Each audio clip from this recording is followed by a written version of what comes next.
আসসালামু আলাইকুম রহমতুল্লাহি ওবরকাতুহু।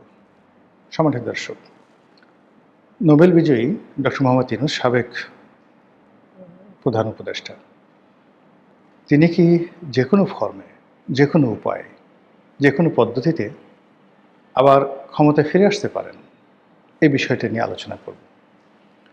আপাত দৃষ্টিতে এটিকে আপনাদের কাছে অসম্ভব মনে হতে পারে, কিন্তু রাজনীতিতে শেষ বলে কোনো কথা নাই, অসম্ভব বলে কোনো কথা নাই। তিনি ফিরে আসতে পারেন নানা উপায়ে। প্রথমত ইতিবাচক অর্থে বলি, তারেক রহমান সাহেব তাকে রাষ্ট্রপতি পদে নিয়োগ দিতে পারেন, অথবা তাকে একেবারে সিনিয়র মন্ত্রীর পদমর্যাদায় তাকে বাংলাদেশের ব্র্যান্ড অ্যাম্বাসেডর হিসেবে তিনি নিয়োগ দিতে পারেন, যে তিনি বিশ্বের বিভিন্ন দেশে যাবেন, মন্ত্রীর প্রোটোকল ব্যবহার করবেন এবং বাংলাদেশের যে রাষ্ট্রদূতদের যে কর্মস্থলগুলো রয়েছে, দূতাবাসগুলো রয়েছে, সেগুলোর সাথে সমন্বয় করে ইউরোপ আমেরিকার সাথে বাংলাদেশের সম্পর্ক উন্নয়নের জন্য চেষ্টা করবেন। যেভাবে এরশাদকে শেখ হাসিনা বিশেষ দূত নিয়োগ দিয়েছিলেন বটে, কিন্তু এরশাদকে কাজ করার সুযোগ দেননি, সেটা তারেক রহমানের ক্ষেত্রে হতে পারে। এটি হলো এক, মানে রাষ্ট্রপতি হতে পারেন অথবা তিনি বিশেষ দূত হতে পারেন, স্পেশাল এনভয় হতে পারেন। আর নেতিবাচক যদি আপনি ধরেন, সেটা হলো যে বাংলাদেশের রাজনৈতিক পরিস্থিতি ভালো থাকলো না, সরকার ভালো করতে পারলো না, জামাত যেভাবে ভয় দেখাচ্ছে, আর একটা গণঅভ্যুত্থানের ভয় দেখাচ্ছে, এনসিপি যেভাবে রাজপথ গরম করার কথা বলছে, আর একটা জুলাই বিপ্লব ঘটানোর কথা বলছে, এবং যেভাবে তারা হুমকি দিচ্ছে যে তাদের জুলাই সনদ যদি পাস না হয়, সংস্থার প্রস্তাব যদি পাস না হয়, তাদের সঙ্গে যে ধরনের চুক্তি হয়েছে সেগুলো যদি বাস্তবায়ন না হয়, তাহলে তারা বসে থাকবে না। এবং এই কথাগুলো তারা এখন বলছে, তার সঙ্গে সঙ্গে তারা কিন্তু ব্যাপক প্রস্তুতি নিচ্ছে। তাদের নেতারা সারা বাংলাদেশে ঘুরে বেড়াচ্ছে, বিভিন্ন জায়গায় কমিটি করছে, এবং সামনে আগস্ট মাসকে কেন্দ্র করে তারা ব্যাপক শোডাউন দেবে। অর্থাৎ আগামী জুলাই এবং আগস্টে তারা রাজপথে ব্যাপক শোডাউন করবে, এনসিপি এবং জামাত। এটা মোটামুটি আপনি ধরে নিতে পারেন 99.99%। আর জুলাই আগস্ট নানা কারণে বাংলাদেশে এই বছর খুবই বিতর্কিত থাকবে। এক নম্বর হলো যে বাজেটের পর অনেকে খুশি থাকবেন, অনেকে অখুশি থাকবেন, এবং এখানে অখুশির সংখ্যা খুব বেশি হবে। এবং যে বিষয়গুলো জানা যাচ্ছে, যেমন হুন্ডা, আপনি দেখেন এই যে তেলের ক্রাইসিসটা কিন্তু কেবলমাত্র হুন্ডা দিয়ে তৈরি করা হয়েছে। আবার ডক্টর মোহাম্মদ ইউনূসের জামানায় ব্যাটারির রিক্সার যে যন্ত্রণা, সেই রিক্সার যন্ত্রণায় মানে আমরা ঢাকা শহরে কেউ চালতে পারি না, এগুলো বলা হয় যে বাংলার টেসলা, এবং সেই যন্ত্রণা এখন পর্যন্ত আছে। যখন আপনি তাদেরকে ট্যাক্সের আওতায় আনবেন, এদের যন্ত্রণা আরও বাড়বে, মারাত্মকভাবে এদের যন্ত্রণা বাড়বে। 2 নম্বর হলো যে এই মুহূর্তে বাংলাদেশে কত লাখ মোটরসাইকেল রয়েছে, সিসি ভেদে সেখানে যে ট্যাক্স ধারণ করা হয়েছে, সেক্ষেত্রে তারা যদি স্ট্রাইকে যায়, তারা যদি সেই খালি পেট্রোল পাম্পগুলোর সামনে ঘেরাও করে বসে থাকে যে এখানে আমরা অন্য কোনো গাড়ি ঢুকতে দেবো না, কী করবেন আপনি বলেন?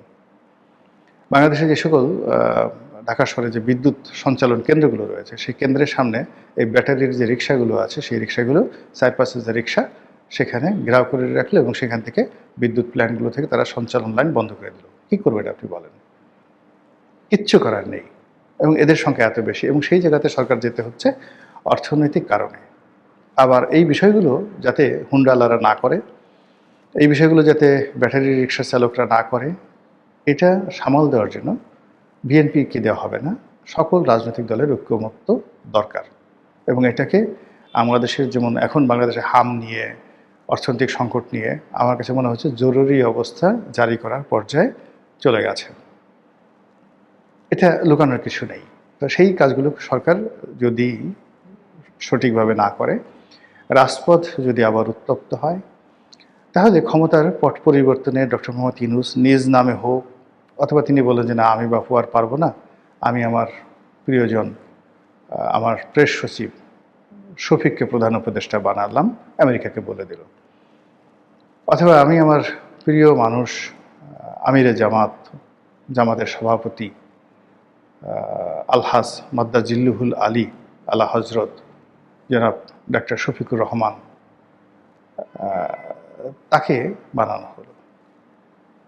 অথবা ধরুন বললো যে না, ঠিক আছে, সামিয়া, তার সাথে তার যে ব্যক্তিগত সচিব সামিয়া, অত্যন্ত মানে মোর্শেদ, লামিয়া মোর্শেদ, নট সামিয়া, লামিয়া মোর্শেদ অত্যন্ত কোয়ালিফাইড, ভালো পরিবারের সন্তান, সিলেটের খুব নামকরা পরিবারের সন্তান। লন্ডন স্কুল অফ ইকোনমিক্স থেকে তিনি পড়াশোনা করেছেন। কাজে লামিয়াকে প্রধান উপদেষ্টা বানানো হোক, অথবা লুৎফে সিদ্দিককে বানানো হোক, একেবারে আর কিছু যদি না হয়, সরকারের মধ্যে আছে যদি এখন বর্তমান পররাষ্ট্রমন্ত্রী তাকে, তারপরে তাকে যদি মনে হয় যে এখন খলিলুর রহমান সাহেবকে প্রধান উপদেষ্টা বানানো হোক, তাহলে আলটিমেটলি যে ফর্মই আসুক না কেন ডক্টর মোহাম্মদ ইউনূসের প্রত্যাবর্তন অনিবার্য হয়ে পড়বে। সেক্ষেত্রে কি হতে পারে পরিবেশ এবং পরিস্থিতি ভাবাই যায় না। আর এটা যে হবে না তাও বলা যাচ্ছে না। এর কারণ হলো যে প্রথম ক্ষমতা হারানোর পর তারা মোটামুটি 2 সপ্তাহ চুপচাপ ছিলেন, কিন্তু এখন তারা কেউ, তাদের যত রকম লোকজন আছেন, তাদের সেই মনির হায়দার, এখন মনির হায়দার বলতে গেলে 1 ডজন মন্ত্রীর উপরে প্রভাব বিস্তার করছেন। মানে শিক্ষামন্ত্রী এহসানুল হক মিলনের অত্যন্ত ঘনিষ্ঠ বন্ধু।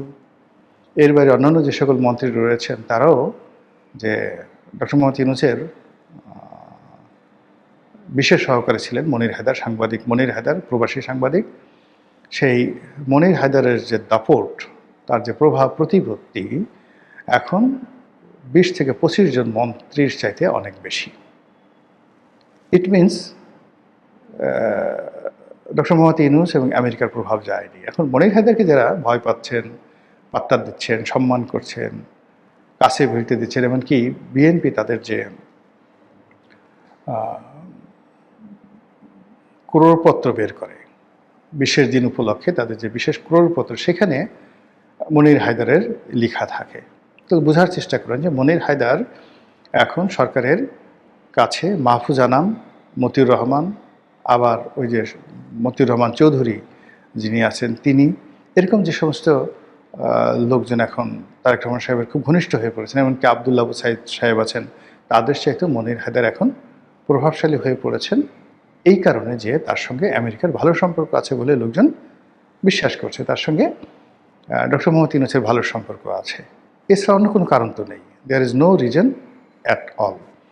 আবার মনির হায়দারের সাথে যে সকল সাংবাদিকদের, মানে তারা এখন অনেকেই সাংবাদিক না কিন্তু সাংবাদিক নামধারী, তাদের ভালো সম্পর্ক রয়েছে, তারাও এখন বাংলাদেশে যে কোনো আমির ওমরার চাইতে ক্ষমতাধর। তাদের কোনো চাকরি নাই, কিন্তু তারা দিদারসে ঘুরছে, সরকারকে রিপ্রেজেন্ট করছে, সরকারের পক্ষে কথাবার্তা বলছে। বরং এদের এই যে উপস্থিতি এবং এরা সবাই ইউরোপ প্রবাসী, এরা সবাই আমেরিকা প্রবাসী, এবং এদের এই যে ক্ষমতা, ইট মিনস আমেরিকার প্রভাব ক্রমশ বাড়ছে। তো আপনার যখন, আমার ব্যক্তিগত জীবন নয়, আপনাদের জীবনে এটা ঘটছে যে ক্ষমতাধরদের লোকদের আসলে মন মানসিকতা মেনটেন করা বা তাদের সাথে কমপ্লাই করা খুব কঠিন একটা বিষয়। ক্ষণে ক্ষণে রাজার সাথে সম্পর্ক থাকলেই আপনার গলার উপরে তলোয়ার সবসময় আপনার গর্দানের উপরে ঝুলতে থাকবে। তো এই হলো অবস্থা। তো সেক্ষেত্রে ধরেন তারেক রহমান এখন ক্ষমতাধর লোকজন আছেন, তার সঙ্গে সম্পর্ক রক্ষা করাটা এত সোজা বিষয় নয়। এটা তার বিষয় না, যারা তার সঙ্গে সম্পর্ক স্থাপন করবেন বা করে চলছেন, এটা অনেকটা বিশাল, মানে সূর্যের কাছাকাছি যাওয়া মানে বিরাট ব্যাপার। একইভাবে তারেক রহমান সাহেবের যে ক্ষমতা, তার চেয়ে 100 গুণ ক্ষমতা, কোটি কোটি গুণ ক্ষমতা, বিলিয়ন বিলিয়ন ট্রিলিয়ন ক্ষমতা আমেরিকার এবং ডোনাল্ড ট্রাম্পের। ফলে এই পাগলা ট্রাম্প কখন যে কি করে, কখন যে কোন সিদ্ধান্ত নেয়, তার বন্ধু বানাতে দেরি লাগে না, শত্রু বানাতে দেরি লাগে না, সিদ্ধান্ত পরিবর্তন করতে দেরি লাগে না, বোমা মারতে দেরি লাগে না, পা ধরতে দেরি লাগে না। তো এরকম একজন উন্মাদ যখন আমেরিকার প্রেসিডেন্ট, তো সেই আমেরিকা যখন বাংলাদেশ নিয়ে খেলছে, এতে কোনো সন্দেহ নাই সেই খেলার ক্ষেত্রে যে কোনো সময় দাবার ছক পরিবর্তন হয়ে যেতে পারে।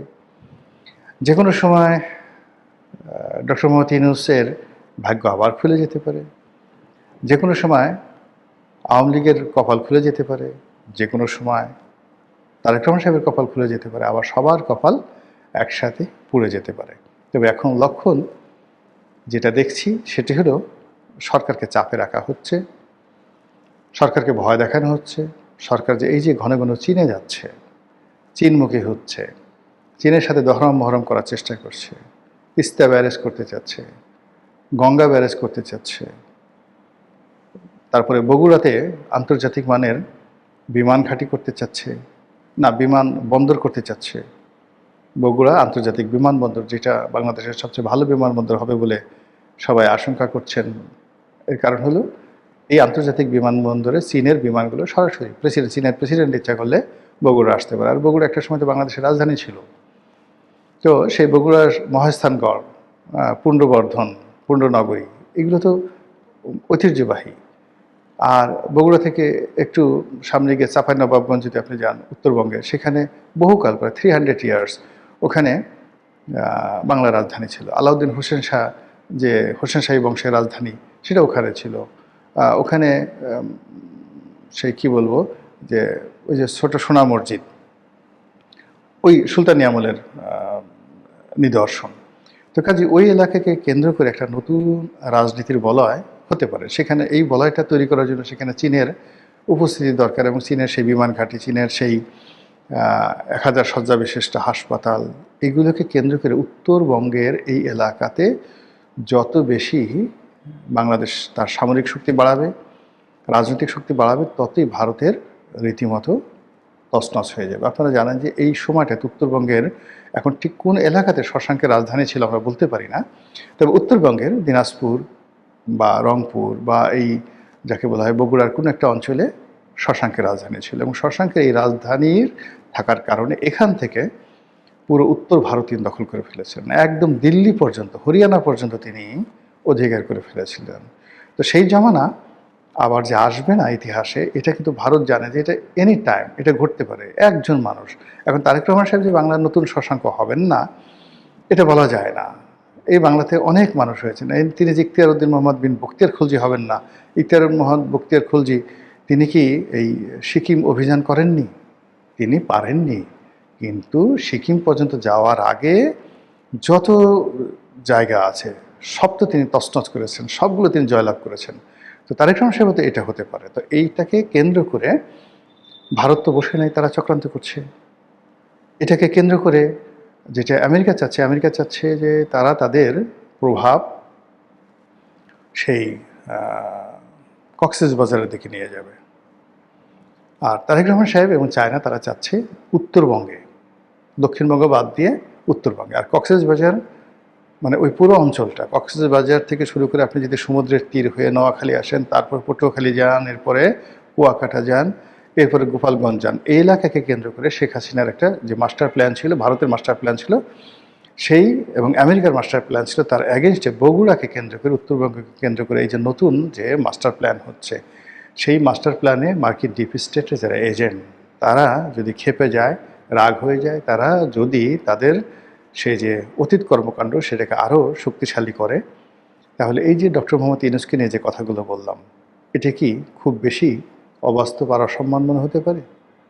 যখন ডক্টর মোহাম্মদ ইউনূস শেখ হাসিনার জামানাতে মজলুম ছিলেন, সেই অবস্থায় তিনি বাংলাদেশের প্রধান উপদেষ্টা হবেন এটা পাগলও কল্পনা করেনি। আর এখন তিনি প্রধান উপদেষ্টা হয়েছেন, এখনও তিনি ভিভিআইপি প্রোটোকলে দেশে ভিতরে এবং বাইরে ঘুরে বেড়াচ্ছেন। এখনও পর্যন্ত তার চেহারা নষ্ট হয়নি, কথা নষ্ট হয়নি, তিনি আগের মতো হাসছেন, আগের মতো শক্তিমত্তা প্রদর্শন করছেন।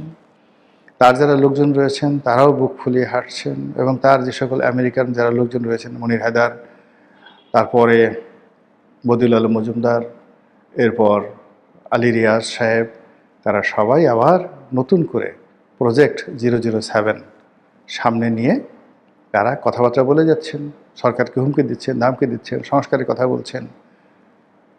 হোয়াট ডাজ ইট মিন? ডাল মে কুছ কালা হ্যায়। মহান আল্লাহ আমাদের সবাইকে হিদায়াত দান করুন এবং হেফাজত করুন। আসসালামু আলাইকুম ওয়া রাহমাতুল্লাহি ওয়া বারাকাতুহু।